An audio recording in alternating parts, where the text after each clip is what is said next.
భాషా నుడికారానికి, శబ్ద సౌందర్యానికి, సంగీత శ్రావ్యతకు నిలువుటద్దాలు చలనచిత్రాల పాటలు. ఆ పాటల్లోని భాషా విశేషాలు ఇప్పుడు చూద్దాం.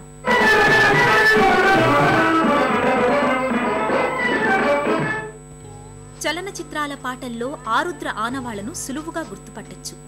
ఆరుద్ర అన్ని రకాలైన పాటలు రాసినా వాటిల్లో భాషా మెరుపులు, పదాల విరుపులు కొట్టొచ్చినట్లు కనిపిస్తాయి. ఉయ్యాల జంపాల చిత్రంలోని కొండగాలి తిరిగింది, గుండె ఊసులాడింది పాటను ఆయన పాటల్లో తలమానికమైందిగా చెప్తారు విశ్లేషకులు. కొండగాలి తిరిగింది, గుండె ఊసులాడింది, గోదావరి వరదలాగా కోరిక చెలరేగింది. పుట్ట మీద పాల పిట్ట పొంగిపోయి కొలికింది, గట్టు మీద కన్నెలేడి గంతులేసి ఆడింది. పట్టపగలు సిరివెన్నెల భరతనాట్యమాడింది, పట్టరాని లేత వలపు పరవశించి పాడింది.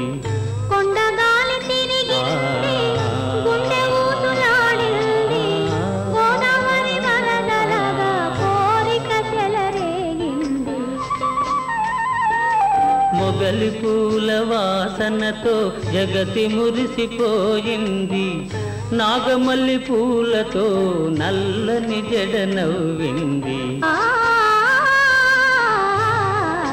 పడుచుదనం అందానికి తాంబూలమిచ్చింది, ప్రాప్తమున్న తీరానికి పడవ సాగిపోయింది. కొండగాలి తిరిగింది, గుండె ఊసులాడింది, గోదావరి వరదలాగా కోరిక చెలరేగింది. ఉత్తరాంధ్రలోని ఓ జానపద గీతం పల్లవిని తీసుకుని పాటను అద్భుతమైన తెలుగు శిల్పంగా మలిచారు ఆరుద్ర. కొండగాలి తిరగటంతోనే గుండె ఊసులాడటం, కోరిక గోదావరి వరదలాగా చెలరేగటం అన్నది ప్రకృతి సోయగానికి, స్పందించే మనిషి హృదయానికి ఉన్న సంబంధమే. పల్లవిలోనే కాకుండా చరణాల్లో కూడా కవి ఇదే భావాన్ని తెలియచేశాడు. మొదటి వాక్యాల్లో ప్రకృతి సహజత్వాన్ని మరింత అందంగా, స్వచ్ఛమైన తెలుగు పదాలతో చెప్పగా, రెండో వాక్యంలో నాయికా నాయకుల పారవస్యాన్ని వర్ణించడం గమనించతగిన విశేషం. పుట్ట మీద పాలపిట్ట పొంగిపోయి కులికితే అందుకు గట్టు మీద కన్నెలేడి గంతులేసి ఆడింది అంటాడు. అలాని పట్టపగలు సిరివెన్నెల భరతనాట్యమాడితే లేతవలపు పరవశించి ఆడింది అని భావిస్తాడు. మరో చరణంలో మొగలిపూల వాసనతో జగతి మురిసిపోతే నాయిక జడ నాగమల్లె పూలతో నవ్విందని చెప్తాడు. చివరగా పడుచుదనం అందానికి తాంబూలం ఇచ్చింది, ప్రాప్తమున్న తీరానికి పడవ సాగిపోయింది అని చెప్పి ఆరుద్ర పాటని కవితామయం చేశాడు. ఇక పాలపిట్ట, కన్నెలేడి, సిరివెన్నెల, నల్లని జడ వంటి తేట తెలుగు పదాలు పాటను ప్రజలకు దగ్గర చేర్చాయి. కోరికని గోదావరి వరదతో పోల్చటం, సిరివెన్నెల్ని భరతనాట్యమాడింది అనటం, నాగమల్లెపూలతో జడ నవ్వటం వంటివి ఆరుద్ర చేసిన కవిత్వాభివ్యక్తులు. అందుకే ఈ పాటలో భావుకత మొగలిపూల వాసనలా పరిమళిస్తూనే ఉంటుంది.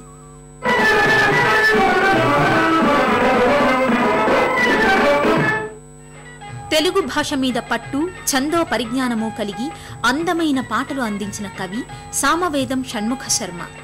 సాహిత్య పరిమళం, తెలుగు శబ్దాల లాలిత్యం ఆయన పాటల్లో కాంతులీనుతుంటాయి. శుభాకాంక్షల చిత్రంలో ఆనందమానందమాయే మది ఆశల నందనమాయే పాట ఇప్పటికీ ప్రేక్షకులకు చక్కటి అనుభూతిని కలిగిస్తుంది.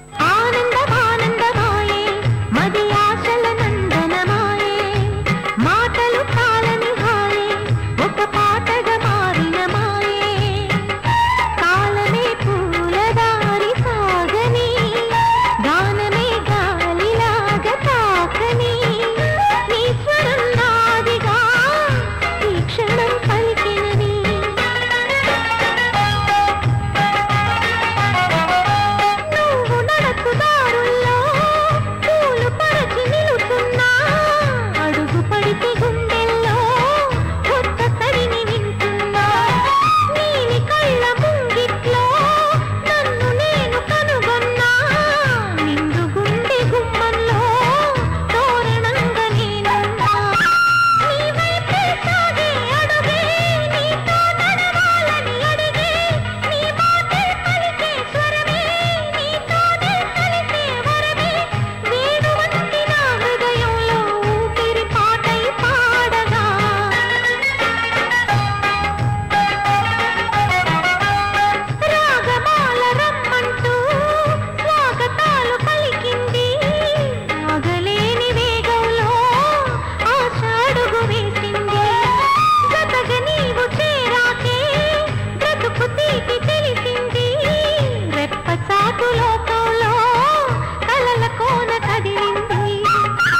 నాయిక మనసులో ఉదయించిన ప్రేమభావాన్ని ఈ పాటలో సుకుమారంగా వర్ణించాడు షణ్ముఖ శర్మ.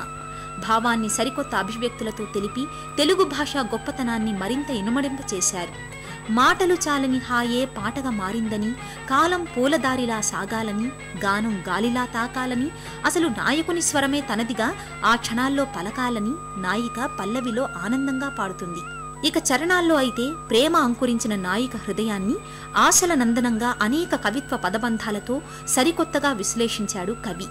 నీలికళ్ల ముంగిలి, నిండుగుండె గుమ్మం, వేణువంటి హృదయం, ఊపిరి పాట, ఆగలేని వేగం, ఆశ అడుగు వేయటం, రెప్పచాటు లోకం, కలల కోన, రాగాలు రాసులు పోయటం, ఇలా ఎన్నో తెలుగు అక్షర తోరణాలు ప్రేక్షకుల మనసుకు స్వాగతం పలుకుతాయి.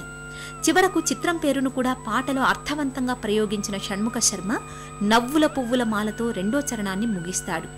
లయాత్మకమైన నాద మాధుర్యంతో సాగే ఈ పాటలో పదపదాన కవిత్వం గుబాళిస్తుంది. తెలుగు వెలుగు ప్రశ్న మరోసారి. పెద్దల మాటను ఈ మూట అంటారు. ఏ చద్ది, బి బట్టలు, సి పుస్తకాలు, డి వినదగిన. మీ సమాధానం టీవీ అని టైప్ చేసి స్పేస్ ఇచ్చి చద్ది అయితే ఏ, బట్టలు అయితే బి, పుస్తకాలు అయితే సి, వినదగిన అయితే డి అని టైప్ చేసి 562635కు SMS చేయండి. ప్రశ్న మరోసారి. పెద్దల మాటను ఈ మూట అంటారు. ఏ చద్ది, బి బట్టలు, సి పుస్తకాలు, డి వినదగిన. మీ సమాధానం టీవీ అని టైప్ చేసి స్పేస్ ఇచ్చి చద్ది అయితే ఏ, బట్టలు అయితే బి, పుస్తకాలు అయితే సి, వినదగిన అయితే డి అని టైప్ చేసి 562635కు SMS చేయండి. గత వారం ప్రశ్నకు జవాబు తెలుగు సంవత్సరాలు 60 కనుక ఈ ప్రశ్నకు సమాధానం డి. గత వారం ప్రశ్నకు ప్రేక్షకుల నుంచి అందిన SMSలలో డ్రా ద్వారా ఎంపికైన విజేత ఎక్కల కాశీ విశ్వనాథం, పిడుగురాళ్ల, గుంటూరు జిల్లా.